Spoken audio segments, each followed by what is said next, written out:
Hello, and welcome back to our podcast series, Collections Conversations, sponsored by our friends at C&R Software. Today's episode is the final episode in our series, so it felt fitting to bring back Ed Wallen, CEO of C&R Software, to help me wrap things up. The frame for our discussion was AI, because, as we all know, AI is the water that we swim through these days. It's impacting every part of the customer credit lifecycle, from acquisition and underwriting to servicing to, of course, collections. It's challenging long held assumptions in financial services around questions like should we build or buy? And it's forcing all companies to adapt their organizational structures in ways that they have never done before. Ed is a very thoughtful guy on these topics, so I wanted to have a fairly open ended conversation with him about what he's seen in the market, what he thinks might happen next, and why collections, a business that he describes as exceptions at scale, will continue to be an important bellwether for how AI is reshaping our industry. So, with that, here's my conversation with C&R Software CEO Ed Wallen.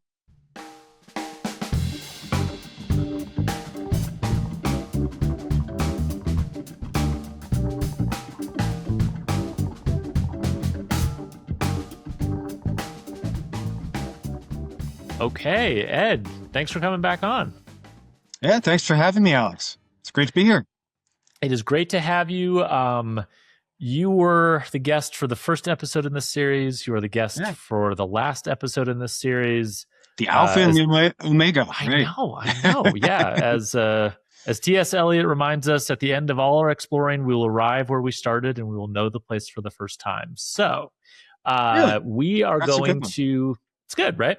We're going to talk all about AI, which is a theme that's come up across this entire series. I think you and I talked about it in the episode that we did at the beginning, but now we're going to sort of wrap it all up. I think this is appropriate given the fact that AI, from my vantage point, has overpowered almost every other topic and consideration to some degree in financial services. So if you are operating a business, you have to be thinking about how AI will refactor, rewire, replace, in some cases, every single part of what you do, soup to nuts. And that's what I want to talk about, because obviously the focus of this series has been on collections, which we will talk about. But you guys also do a lot sort of across the entire customer lifecycle. And so want to take a somewhat broad view. And I want to start, Ed, with a very, very broad question, which is, given all the momentum around AI and banking right now, where inside of institutions do you see maybe less progress being made than you might expect? And where do you see more being made? Like, you know, the overarching story is AI is coming to banking and refactoring all this stuff. But on the ground, there are probably places where there's more or less traction. What are you seeing? Well, so there's two different answers I'd give for that. The fintechs are moving very, very quickly, and they're making the decisions where the rubber meets the road. In larger financial institutions, what I see is that banks they've made the commitment to AI at the leadership level. There's budget, they've got teams, there's roadmaps, but when you go one or two levels deeper into the operations, the impact is very limited. So most of them are running pilots, they're running proof of concepts, they've got models that are doing interesting things, summarizing documents, predicting churn, scoring risk, all that good stuff, but those models are not actually embedded into the systems that drive the day-to-day decisions. So the frontline teams, the people in the servicing, in the collections, in the operations, they're still working largely the same way that they were before. So they might have a dashboard or a recommendation that is sitting right there beside them, but it's not driving the workflow, it's not driving the intelligence. So simple example, a model flags that, let's say, a customer is likely to become delinquent. Great. So what happens next? Does it automatically adjust the outreach strategy? Does it trigger a different workflow? Does it do a different treatment? Does it reprioritize queues? So what I've seen personally, in most cases, that's a hard no. It just sits there as an insight. So you end up with what I call intelligence without execution. And that's why the ROI hasn't matched the expectations yet. You know, think about it a little bit like my driving. I have Google Maps open that's all optimized for traffic, but I still choose to ignore it and take the route that I know and just do it based on memory. Yeah, I think that's a good analogy and a good way of describing it, right? I mean, to put a fine point on what you were saying, I've seen the same sort of divergence in terms of institutional adoption, right? And I would equate it very much to the systems and the infrastructure and the controls that these different organizations have in place, right? So if you're a fintech company, you're sort of digital and technology Mm-hmm. driven kind of by default. You have sort of a well integrated stack with all the systems kind of tied together, Mm-hmm. and you have just sort of a cultural urgency towards disrupting yourself, embracing new technology. And so fintech companies, I think, by and large, are adapting to AI fairly well and tying it into their systems or refactoring their systems in order to take advantage of these capabilities. This is aided, of course, by the fact that they have less sort of to lose from a compliance perspective. And in some ways, I would say that, if you're a fintech company, the question is more, what is your durable moat on top of AI if everyone else is using AI as well? So they might not have had enough time and sort of institutional learnings to build a big moat on top of AI, but they can also adapt to AI fairly well. If it's a community bank, and this is the part that surprised me actually. I've actually found community banks have been pretty good at adapting to AI as well. And I think partially it's because in a lot of cases, they don't have systems that need to change, right? Like this is like, oh, that's Mary and John's job. And now we can add help for Mary and John, and they can adapt their sort of human workflows. But like there's not these big monolithic systems that they need to change. They, a long time ago, sort of dispense with the idea that they could ever get the core providers to help them in any way, shape, or form. So like AI is sort of a way to route around their structural limitations. And I've actually seen not all community banks, but at least a decent number of them embrace AI and actually start to get some traction with different use cases. It's the third group that you mentioned that I think is where less traction is happening potentially. And that is like larger banks that are big enough that they can't just do the like, oh, this is going to supplement what Mary and John do community bank sort of approach, but they also are not like well integrated and fast moving enough and sort of risk taking enough from a culture standpoint to be able to adapt to AI the way fintech companies are. And so I feel like that's where the sort of opportunity yet to be unlocked with AI is, particularly in these early stages with financial services. And I want to ask you about an organizational component to this because historically, banks, particularly large banks, have taken a very like centralized approach to innovation. And it looks different depending on the bank, right? Some call it digital transformation, some call it innovation, some call it sort of corporate strategy. But whatever it is, it's basically like the group inside the bank that's responsible for trying to do new things. And in the best of times, my observation has been that like when you put innovation in a centralized place that's kind of firewalled off from the rest of the business, it's hard for that to get back out to the business and actually make meaningful change. But I feel like AI is like that problem sort of on steroids. What's been your observation about like centralization versus decentralization and like organizational design and its impact on AI adoption? Yeah. So Mary and John, was it the Yeah. name you Yep. used? Yes. So Mary and John, they can put Copilot or Claude Cowork on top of their Excel spreadsheet that they likely get and Mm-hmm. be a heck of a lot um, uh, efficient and and be able to do so much more. But yeah, when you take this to something at scale, the centralized model, it sounds logical on paper.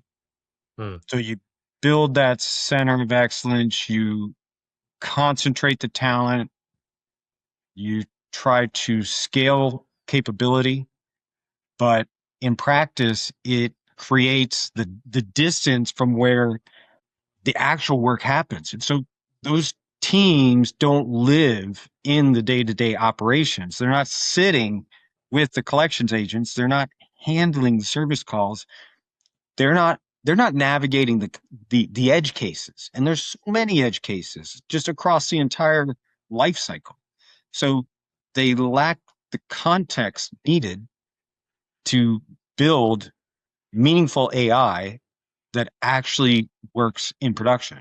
And what ends up happening is that they build models that seem technically sound, but they're operationally disconnected. So I'll try and give you an example. Mm. They might build a model that predicts, with collections, what customers are likely to default. And that's very useful. But unless that prediction is tied into a workflow, say automatically adjusting the outreach cadence or escalating certain accounts, it doesn't change the outcome. So you get these pockets of intelligence that never actually translate to execution. So it's like having a great strategy deck that never gets implemented. I think that's a great way of describing it, and the strategy deck point is good because McKinsey is also helping with a lot of these Mhm. sort of centralized AI sort of initiatives, and it's like, Mhm. great, we paid a lot of money for this, but does this ever make its way into the field? I mean, in some ways, I think the other challenge with this is one of like training and context setting as well, and I would sort of give the analogy of I use this a lot, but like interns, right? Like in a lot of ways, when you're bringing this form of intelligence in, you're bringing in these sort of like smart but inexperienced interns to sort of sit next to the people doing the work and to augment them and to like help you do it better. And organizationally, if you wanted to hire interns for your business who turned into productive employees that helped drive more productivity inside your business, you would never put all the interns in that centralized innovation group. Like, you'd want to embed them in the different parts of the organization and be like in those workflows and seeing what's happening. And it's not just because you want them to be able to actually like do the thing, right, to execute something, to sit in the workflow, to take action. It's also because you want them to like be able to benefit from the edge cases and the examples and the data and the context and like, I guess, for lack of a better term, the art, when it's art and science happening actually in the business, right? Like, there's a lot of that art, and I feel like one of the things that's challenging with AI is, in order to take advantage of its sort of flexible intelligence, which is a huge benefit, right? You can throw it at lots of different tasks, it can work on lots of different things. You also have to give it a lot of sort of expertise and a lot of that sort of like lived experience. And it just, from my vantage point, it feels hard to do that if it's only being concentrated in these centralized places, or use cases all have to flow up to this centralized group and then flow back down. Like, it feels like it's hard for that sort of iterative training process, for lack of a better word, to take place and for it to kind of get embedded into the business. Is that your observation as well? Very much so. Very much Okay. so. So, um, let me think through that. So, just starting with the onboarding, that's a great example of where Yeah. AI can drive both efficiency and risk reduction. So, Mm-hmm. traditionally, your onboarding processes are rigid as a large financial institution. Mm-hmm. You apply the same checks to everyone. And now with AI, you can make that a lot more dynamic. So Mm. let's say that Alex is a 15-year customer of bank XYZ, Mm-hmm. and he's a little shady, but pretty clean profile and can move through the onboarding quickly with minimal friction. Versus a higher risk customer like Ed, no relationship with the bank, and we need additional verification steps. So Mm. document checks, behavioral analysis, fraud signals. So that's a great way to use AI to analyze documents in real time, so like IDs and proof of income and such, Mm-hmm. and flag inconsistencies. So instead of the one size fits all approach, you get a risk adjusted flow that improves the conversation while actually strengthening the controls. So and the opportunity here is just going a step further, it's Mm. servicing the customer in context. So imagine a customer calls in, instead of the agent piecing together information across multiple systems and trying to chase down what's actually happening with this person as to why they're calling in. You can get a unified view of all their recent transactions, their previous issues, communication history, potential root causes to their issue, but it can also suggest the next step. So this looks like a billing error that's tied to X, and here's how to resolve it. Go to this screen and do XYZ, or uh, productivity flags that are signals for or not productive, proactively flag signals Mm. before a customer even calls in. So, for example, detecting a pattern that suggests a failed payment and then triggering that outreach. So it's not just about answering questions; it's about accelerating the resolution and preventing issues. Yeah, I think those are great examples, and I'm glad you jumped us into the life cycle because I wanted to talk about these different stages a little bit. I mean, to add to your point about the sort of acquisition onboarding phase, it's interesting because I think it allows us to sort of rethink like the modality of how these processes work, right? Like, how do you touch this process as as a customer? How do you experience it? What steps do you take? And to use onboarding as an example or acquisition, today, to your point, like the application process is one size fits all for everyone. It's exactly the same for everyone. It also is one where it's not very like adaptive. And what I mean by that is it's really difficult to get the onboarding process. Like, you spend all your time optimizing it, right? Everyone is just like, hey, I have a digital acquisition funnel, and every step along the way I want to like scrub out every little bit of friction and optimize it. But that sort of forces a certain rigidity where it's like everyone's going to go through this optimized acquisition funnel, and let's just say something new happens, right? I'll use cash flow data as an example, right? Hey, we want to look at cash flow data for underwriting a customer. Great, that's fine. But the challenge is now we have to work in consumer permissioned data into the flow that's filled with friction. It sort of breaks this like digital acquisition funnel that we built. So maybe we don't want to do that, or maybe we only want to add it for second look financing or whatever. I think with AI, you can sort of have the expectation that like the interface with the customer is going to be more dynamic, right? It's going to be like getting asked a question, giving an answer, and making it more of like a conversation, whether it's over voice or text or what have you. Like, it's interactive. I'm going back and forth. And in that scenario, like an adaptive system can adapt both to the customer and personalizing it for their risk profile and the questions you need to ask them.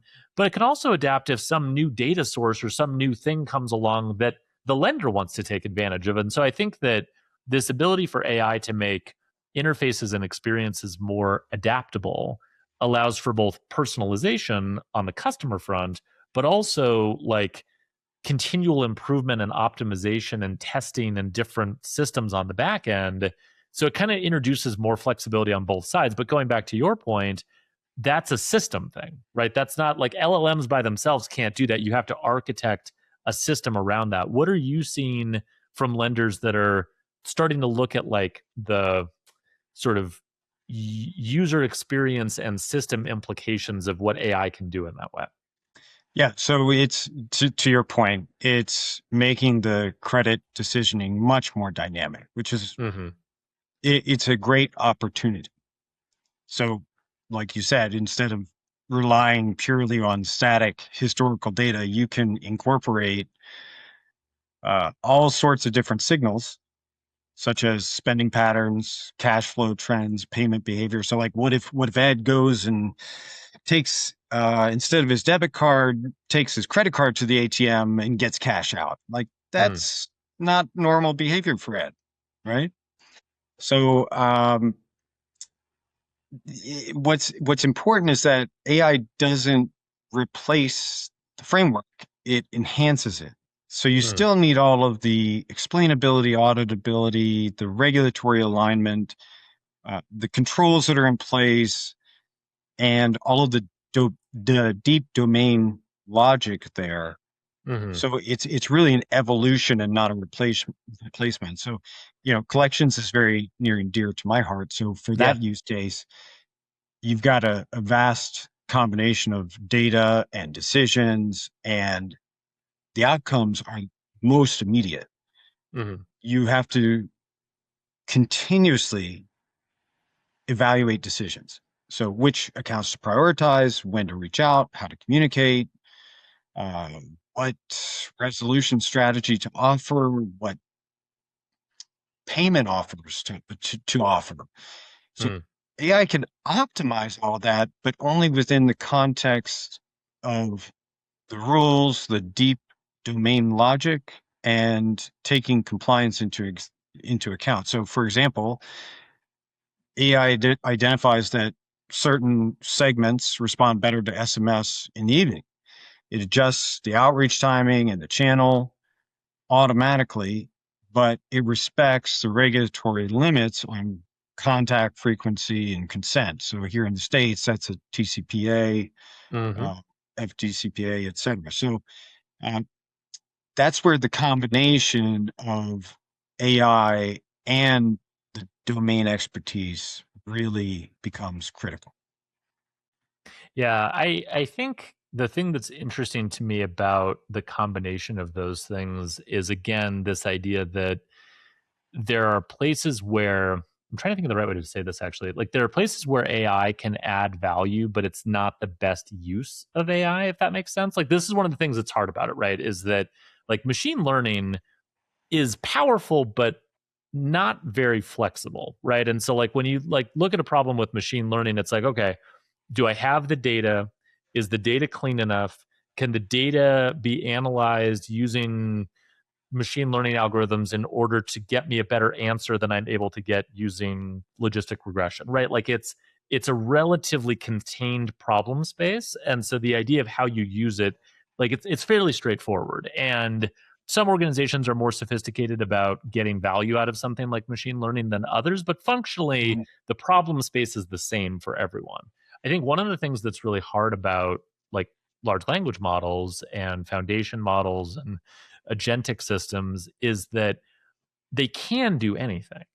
Like they're very, very flexible, right? So if you want, just to use an example, if you want an LLM to design and build an underwriting model for you with no human input at all, just like here's what we're trying to do, here's the data you need to look at, just build me an underwriting model.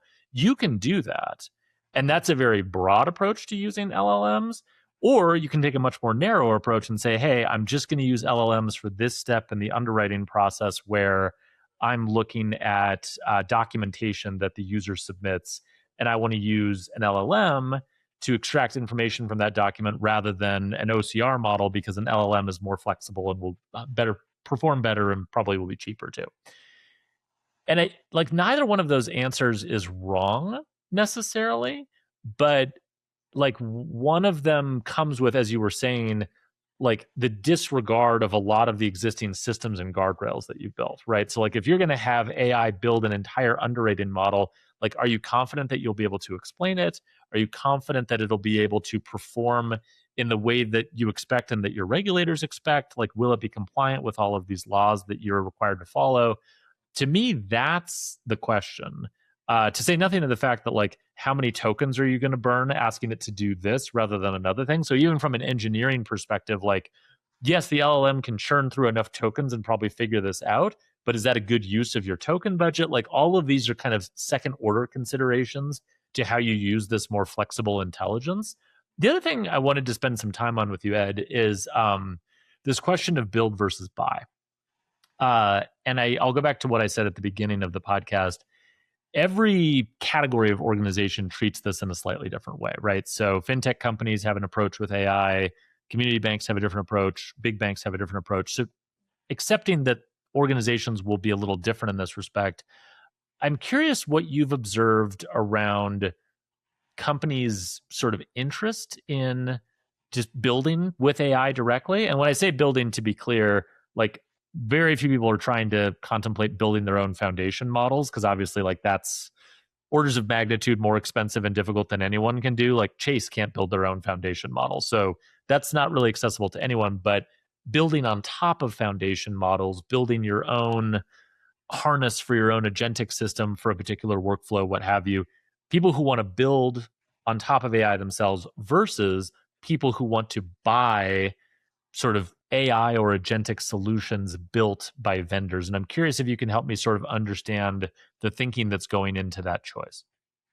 Sure. So I had this discussion last night with the client over dinner, um, where they've got a centralized transformation team. I asked, Hmm. well, how much of that team actually knows the requirements of your business? So with the underwriting as the example, like Mm-hmm. what's their level of domain expertise? Oh, the answer is zero. Mm. So because you're not just building technology, you're rebuilding that domain expertise. Mm-hmm. So for, you know, for example, you're not just building model, you're encoding all of the regulatory rules that you referred to Mm-hmm. across all the jurisdictions that you do business with, and all of that workflow logic, all of the exception handling and edge cases, whether it's underwriting or credit decisioning or collections, what have you. And that's years of Mm-hmm. knowledge. So internal builds take a lot longer, they cost a lot more, and carry a lot higher risk, especially in the more highly regulated parts of the business. And so for us, as a vendor or any other vendor out there, as part of every master services agreement that I have with all my clients, there's a limit of liability where I'm, when I say Mm-hmm. my company is liable for providing the service that has the AI versus if you're the financial institution that's turning loose a bunch of AI engineers on problem domain that they don't understand, and you've got your business people that are writing requirements oftentimes off the side of their desk as their second job Mm. while they still have their day job, and not considering all of those edge cases that have been built up over years or decades, it's especially risky. So vendors that are AI native Mm. provide that huge head start because the regulatory frameworks are built in. You've got proven workflows. The domain expertise is encoded into the system. So instead of starting from zero, you're starting from 98, Mm. percent, Mm-hmm. and then just tweaking and tuning as opposed to building from the ground up. Yeah, that makes sense. I mean, I think we're kind of in this moment right now where there's this, and I guess this happens, right? Every time there's like a new wave of technology, I think the enthusiasm initially is around build yourself because it's like, wow, look at this thing we can do. Look at this accessible thing. And by the way, like today, AI, I think, is in a lot of ways the most accessible technology. We're all coders now, we're all whatever, right? So, like, there's this feeling of accessibility that I think sort of gets people excited from a buy perspective, or I'm sorry, a build perspective. But then the sort of practical realities, like you might ask yourself, like, well, why do we buy anything, right? Like, why do we buy any software as a bank or a fintech company instead of building it ourselves? And turns out it's not really because we couldn't build it ourselves in most cases. It's because the practical realities of what you said, it just make, buying it rather than building it a consideration that makes sense over time. So I do think that, you're right. Like over time, we're going to see those same benefits for most institutions, maybe not all, but for most, sort of accrue more to buy, unless it's like critical to your differentiation, right? And I guess this is the other thing that I am curious to get your perspective on is I do think AI has the potential to help with like prototyping a little bit from a build perspective, where it's like, hey, and this goes back to the centralized versus decentralized too, right? if we're decentralizing this and allowing different organizations to play with AI, they're the ones who interact with the customer. They're the ones who have their hands on all these workflows, and they're the ones who probably have ideas. I get most of my ideas when I'm driving between my home office and my home, like for the 5 minutes it takes to drive across Bozeman. Like in that moment in the car when my brain's kind of disconnected from other things, like ideas just sort of flood my head. Now I think with AI tooling, you have the ability to build pretty like good proof of concepts and like kind of iterate on initial like experimentation without necessarily that translating into, okay, now I'm going to build an enterprise ready version of all of this using vibe coding. So I wonder if it helps in certain areas, but doesn't necessarily mean that you're going to build 100% of everything yourself. What do you think about that? Yeah, absolutely.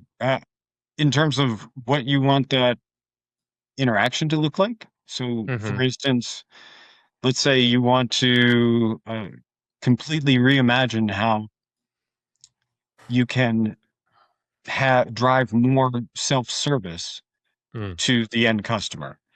With AI now, you could, as an employee there of the financial institution, use one of the many tools that are out there to very quickly put together a proof of concept mm, that could be of great value, and then refine and iterate on that to make it a great user experience, and then take that and tie it into the systems that you have there that provide the guardrails and mm. all of those things that have been built up over all those years of domain expertise.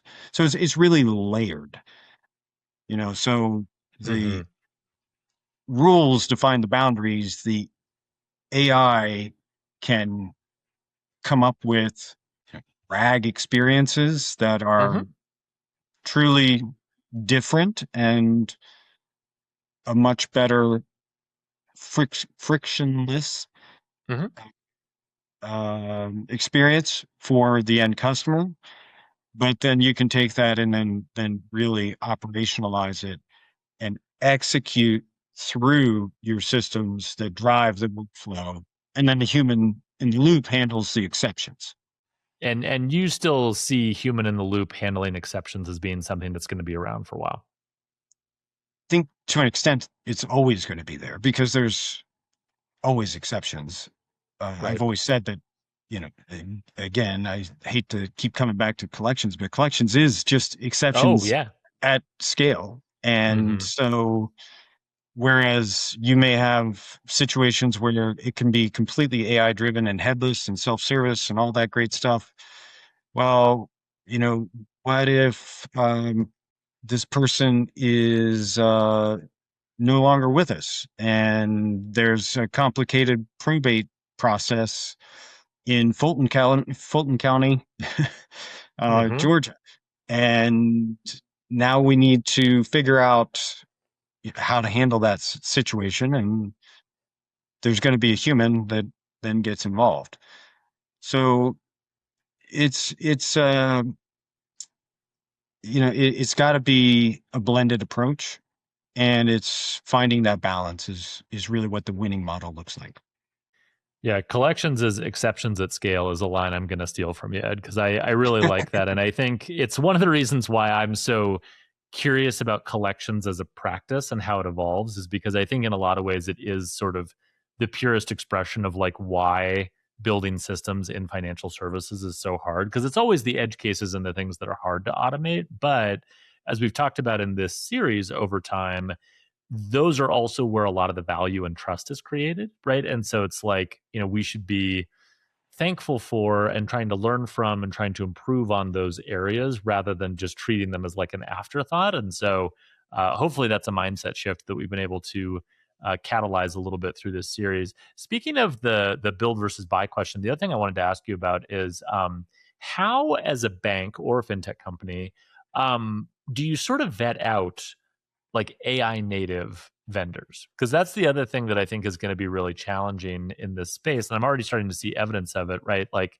I cover I cover new fintech startups that raise funding and are coming into the market. A lot of them are like infrastructure providers, vendors who want to work with banks. every single one of them, Ed, 100% of them have AI driven somewhere in their little tagline, right? Like every company is now an AI company. But of course, that's not true. And being able to sort of vet out if you're a bank or a fintech company evaluating these solutions, which ones are actually using AI in a like novel, sustainable, valuable way, which ones only have a thin wrapper of basically no value on top of an LLM where you're not really getting anything beyond what you could vibe code yourself. Like this would seem to be, I mean, I think one of the things we're maybe not talking enough about is AI makes procurement way harder because everything like looks good, even like the early stage demos. I mean, you and I have sold to banks for a long time. It used to be pretty clear in those early sales processes, like who had a good demo that was pressure tested and that looked great and who didn't. And you could kind of almost intuitively sort out ones that should make it to the later rounds versus ones that you couldn't. I feel like a lot of those signals are going to get sort of scrambled by AI, at least in the short term. What's your advice to folks who are trying to navigate that procurement problem? So yeah, just to give you an anecdote, at AWS reInvent this past November, there were so many different AI vendors that are there across the exposition area. I mean, thousands, right? And then AWS comes out and announces so many new features that completely decimate these companies. Like they're out of business overnight. And so it's not about, screaming from the mountaintops, I've got AI this, I've got AI that. It's I've got AI that is natively embedded into this core capability and process that you need as part of your customer lifecycle process that's going to really add value to your operations, can meaningfully reduce your operational expense by huge margin, and also provide a much better customer experience. So it's really embedding the AI into how work gets done and not just these surface level ideas that are, in some cases great ideas, but then they get incorporated into the next version of Claude or GPT or pick your LLM. But it's how you're actually building the moat and not the model. And in the regulated industry, it's speed without control where there is risk. So basically, really, the advice I'd have is build for the outcome or buy for the outcome, and not just the next shiny new object. I think that's great advice. And to add to that, I mean, the pace at which shiny objects are getting incorporated into other people's stacks is just outrageously fast. And the reality is, with AI labs in particular, we don't know what they're going to want to own over time, right? And so, like, to your point about even like novel capabilities that are sort of built on top of, these foundation models. I mean, the guy invents Claudebot as sort of a thing to wrap around Claude, and then that guy gets poached by OpenAI, and now he's leading all of their sort of consumer AI efforts. And so, like, the pace at which, if you just come up with a novel AI thing, that it gets eaten by OpenAI or Anthropic or Google or AWS or what have you, I think it makes it so difficult to predict, like, oh, I'm going to get this little piece of technology or this thing because this will give me a durable advantage. And to your point, if it's more about outcomes, then you don't have to be nearly as like good at picking winners and losers in technology. You get to focus on your business, your customers, the outcomes you understand. And to add to that, I think the thing that is a good sort of tell is when you're talking to folks who are building on top of these large language models, like a good question to ask is, all right, what's a part of my process or the workflow that you're helping me with that AI can't do very well, or that we might not ever want AI to touch or fully replace? And if they can't give you a really great answer to a question like that, they are more focused likely on the AI stuff and less focused on like the outcomes and understanding the sort of end-to-end workflow. So I think it is a really good point that you need to be very diligent about digging under the surface there, because even the most sort of like exciting vendors, here today, gone tomorrow. And I feel like that's kind of the era that we live in right now. So I very much agree. Let's wrap up by looking a little bit into the future. And I think this is a good question to end on, because I think it's useful framing for where the industry is going, but also like a useful way for people who are trying to transform their organizations to think.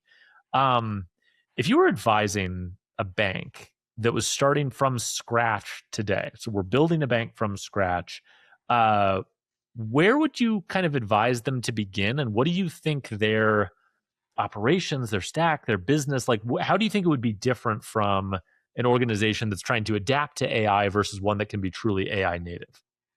Yeah. So to your point, I think you had some great insights there. The the model is the easy part. Right. The, the system execution is the hard part. So you can try and build it, and it can take a long time to get there to make sure that you are managing all of your regulatory risks. Mhm. And it requires that deep domain expertise. But, most banks underestimate those edge cases. Yeah. And the no doubt the hype is real, but the execution is not. And the opportunity is massive, but it requires rethinking your operating model. So treating AI as a technology layer instead of an execution layer. And so, if it's detached from the workflows, if it's missing the domain context, you're going to fail. The winners are going to be, they're not going to be worried about building the best models. They're going to be worried about building the best execution systems. Yeah, I think that's extremely well put. And, again, as with everything, right? Like the more things change, the more they stay the same. I think the companies that build the best execution systems then have an opportunity to execute on what, right? Like on serving a segment of the market better than anyone else, on offering them differentiated products and experiences, on helping them navigate the bumps in the road and the challenges that they see, which has been a big theme across this entire series. And so fundamentally, like I don't think the business of banking or providing financial services changes in that respect. It's more about the machine you build around it to execute on that, and how much more efficiently and intelligently we can do it with AI. Ed, I think that's a great place to end this conversation. And in fact, this series. Thank you so much for your participation and your sponsorship in this series. I feel like I've become infinitely smarter on all things collections, AI, sort of the changing face of how we work with consumers in the consumer credit lifecycle. So thank you. I really appreciate it. Wow, I follow your podcast religiously, so I'm constantly becoming smarter because of you and the wonderful guests that you have on. So, thank you, Alex. Well, thanks. That was great. And we'll have you back on in the future as well. Sounds great.